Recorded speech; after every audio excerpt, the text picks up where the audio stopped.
Focus నయం బాధితుల సంఖ్య రోజు రోజుకు పెరుగుతోంది. బాధితులు తమకు జరిగిన అన్యాయాల్ని చెప్పుకునేందుకు ముందుకొస్తున్నారు. నల్లగొండ జిల్లా భువనగిరి సమీపంలో హిందుస్థాన్ పెట్రోలియం సంస్థ ఉద్యోగులు కొనుగోలు చేసిన 430 ఎకరాల భూమిని నయం గ్యాంగ్ కబ్జా చేసింది. తమ భూములు తిరిగి ఇప్పించాలని డిమాండ్ చేస్తున్న బాధితులతో మా ప్రతినిధి Ramesh Vaitla face to face.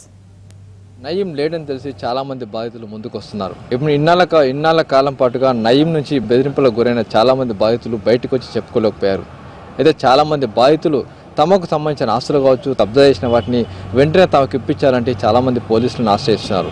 ప్రస్తుతాన్ని చూసినట్లయితే అటు ఏదైతే నల్గొండ జిల్లా యాదాద్రి సమీపంలో 1800 ఎకరాలని పెద్ద మొత్తంలో అటు నయం కబ్జా చేశాడు. దీనికి సంబంధించి ఒక వెంచర్లో మొత్తంగా చూసినట్లయితే 170 ఫ్లాట్లకు సంబంధించిన ఒక పత్రాలు కూడా ఇప్పటికే అధికారులకు లభ్యమైనాయి. దానికి సంబంధించిన బాధితులు కూడా ఇప్పుడు పోలీసులను ఆశ్రయించి తమకు న్యాయం చేయాలని కూడా కోరుతున్నారు. ప్రస్తుతానికి ఆ 170 ఫ్లాట్లకు సంబంధించి బాధితులు మనతోటి ఉన్నారు. సార్ చెప్పండి, మీకు జరిగిన అన్యాయం ఏంటి, అసలు విషయం ఏంటి? జరిగిన అన్యాయం ఏంటంటే మధ్యన 2006లో అతను మా నయం అనుచరులు వచ్చి మా దగ్గర డబ్బులు ఇస్తారా ఇవ్వరా, ఇంతగా మేము తీసుకుంటాము, 5,000 10,000 ఇస్తారా అంటే కొంతమంది భయపడి కొన్ని పత్రాలు ఇచ్చేసాం. రిజిస్ట్రేషన్ పేపర్స్ మా పేరు మీద అయింది. తర్వాత ఏంటంటే కొంతమంది ఇవ్వలే, అలాగనే ఉండిపోయినాయి. దాని నుంచి ఇప్పుడు ఈసీ మా పేరు మీదనే ఉంది, డాక్యుమెంట్స్ మధ్యన పోయి చూస్తే మొత్తం రోడ్లు డ్రైనేజెస్ అన్నీ కట్టి పారేసి మమ్మల్ని రానియడం లేదు. ఇది మీది కాదు, ల్యాండు మాది, ఆయనను పోయి కలవండి అని చెప్తున్నారు అన్నమాట. ఎవరు పెద్ద సార్ని కలవండి మీరు పోయి అని, నయం అనుచరులు. అంతవరకే మాకు తెలిసింది. ఇప్పుడు పోతే మా పేరు మీద లేదు, అది మాది ల్యాండ్ ఉంది అక్కడ, కానీ పేరు డాక్యుమెంట్స్ అంతా మా పేరు మీద ఉన్నాయి, కానీ మా ల్యాండ్ దగ్గరికి రానివ్వడం లేదు. అది మెయిన్ ప్రాబ్లం. కానీ వెంచర్ ఎప్పుడు వేయడం జరిగింది, వెంచర్ సంబంధించి ఎప్పటి నుంచి ఈ వెంచర్ సంబంధించి వేయడం జరిగింది, ఎన్ని వెంచర్లు ఎన్ని ఫ్లాట్స్ ఉంటాయి, దీనికి సంబంధించి పూర్తి వ్యవహారం ఏంటి? దాదాపుగా ఈ వెంచర్లో ఇది 418 ఎకరాలు, దీంట్లో 1550 ప్లాట్లు వచ్చేసారు ఈ వెంచర్లో. ఈ వెంచర్ పేరు వచ్చేసి శ్రీ లక్ష్మీ నరసింహ స్వామి నగర్ అని చెప్పి వెంచర్ స్టార్ట్ చేశారు. ఇది 1995లో స్టార్ట్ అయింది. 96లో మేము కొన్నామండి. 96 నుంచి 2006 వరకు మేము కిస్తులు కట్టాము.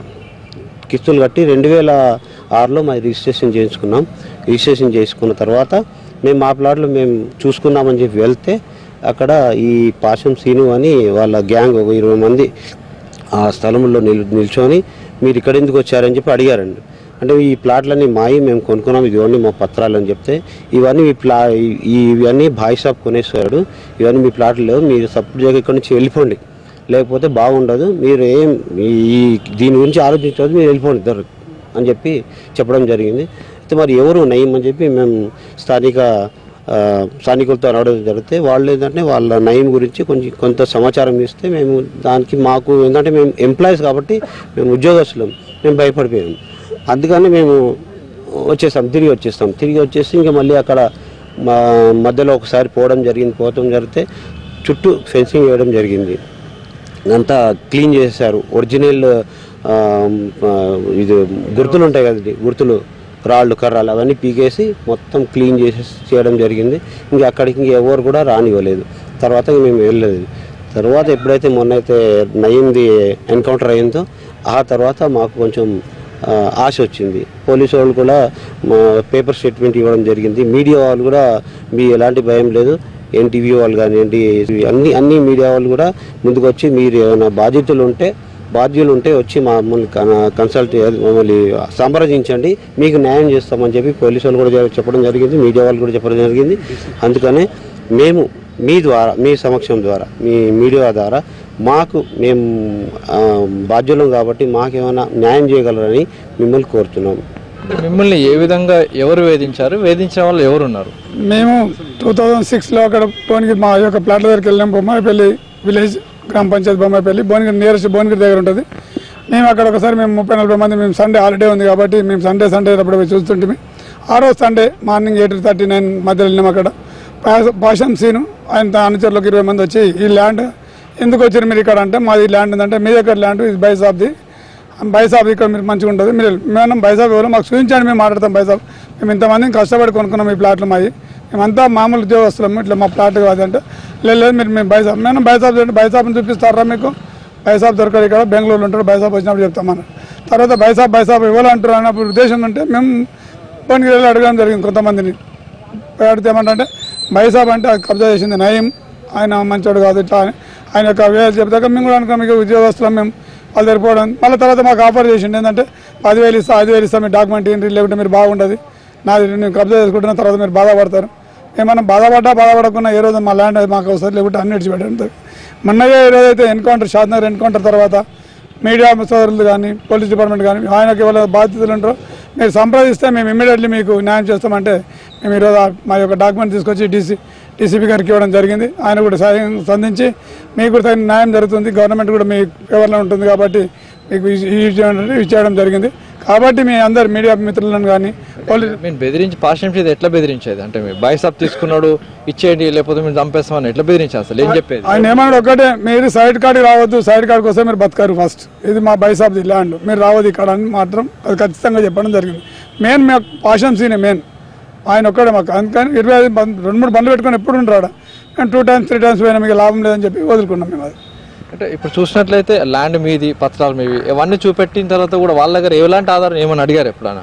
మేము ఎలాంటి ఆధారాలు చూపించలేరు మా కళ్ళు మమ్మల్ని అడిగారు. మేమంటే మేము అన్నాము మేము మీ డాక్యుమెంట్ మేము ఇచ్చే అవసరం లేదు, మాకు ఎట్లా మా డబ్బులు వస్తే పోతే కానీ మీకు డాక్యుమెంట్స్ అయితే ఇవ్వము మేము, మా కాగితం మా లక్ బాగుంటే మాకు వస్తుంది లేకుంటే రాదని చెప్పేసి వాళ్ళ వచ్చినప్పుడు ఆయన పాషం సీన్ ఏదైతే క్యాండిల్ పంపించినా వాళ్ళకి చెప్పినాం మేము ఇయ్యం బాస్ డాక్యుమెంట్స్ ఎన్ని రోజులు ఉంటే ఉండని మీరు ఏం చేసుకోరు మేము ఏమని నేను చెప్తే సరే మేము మా బైసాప్కి చెప్పుకుంటామని వెళ్ళిపోయారు అంతే. అంటే మీరు కబ్జా చేసినప్పుడు ఎవరికైనా కంప్లైంట్ చేశారా? మేము అందుబాటులో పోయినాం కానీ మేము ఎంప్లాయీస్కి ఎక్కడ కబ్జా పోయి పేపర్ సెట్ ఓపెన్ ప్రకటన చేసినాం. ఈ ల్యాండ్ సర్వే సోన్ ల్యాండ్ సోన్సో పంచాయతీ అని పేపర్ ప్రకటన చేసినాము. ఆ ప్రకటన ఇప్పటికి కూడా మేము చూపించినాము, డీసీపీ గారికి సబ్మిట్ చేసినాము. అంటే దాంట్లో మీరే చూసినట్లయితే మొత్తం పత్రాలు వాళ్ళ దగ్గర ఏం లేవు కదా, ఏం లేకపోతే ఎట్లా కబ్జా చేసారు? మొత్తం టోటల్ చుట్టూ ప్రహారీ కూడా కట్టేసారు, రోడ్లు అండ్ మనం డ్రైనేజ్ స్తంభాలు నేను రీసెంట్లీ పోతే అవన్నీ పోతారు. ఎందుకు మనం ఒకరిద్దరు మేము ఫ్యామిలీ ఇద్దరు పోయినాం, ఎందుకు ఆపి ఏంది అని అడగాలని వెళ్ళొచ్చేసినారు, రిటర్న్ వచ్చేసినారు. అంటే మీరు తర్వాత బాయిసాబుని కలిసే ప్రయత్నం చేశారా లేకుంటే ఇక్కడ పాషంతో మీరు మాట్లాడినా?